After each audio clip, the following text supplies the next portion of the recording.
Search for the missing plane. They are now calling this the most credible lead yet this morning, some 48 hours after the Malaysian Prime Minister declared all 239 souls on board that flight lost.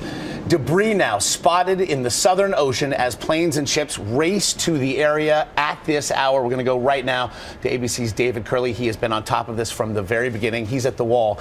David, good morning to you. Good morning, Josh. Could this be the big break that searchers have been looking for? As you mentioned, the Malaysians say this is the most credible lead so far. The fourth satellite image, but this one shows 122 items, some about 3 feet long, some as big as 75 feet long. In some of the same areas, other satellites saw stuff too.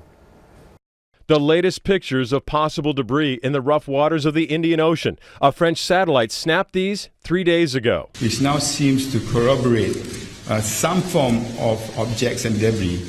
And if it is confirmed to be MH370, at least then we can move on to the next phase of deep sea surveillance. But while these satellites see something, none of the ships on the water have been able to find any debris.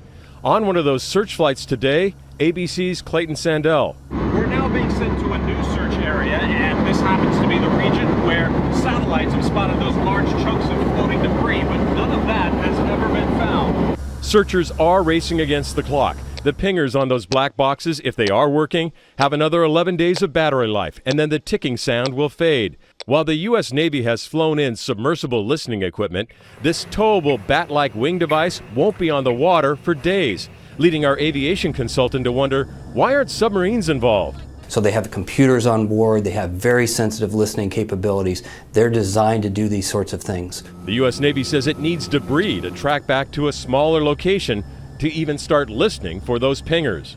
But we've got to get more listening capability into the area because we're racing against the clock, racing for against that battery running out on those pingers.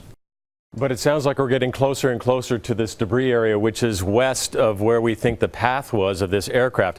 But even once we find the debris, the real hard part comes below this flight path. That's where the aircraft probably is, and that's where we have to search underwater. Way tougher than looking for debris on the surface.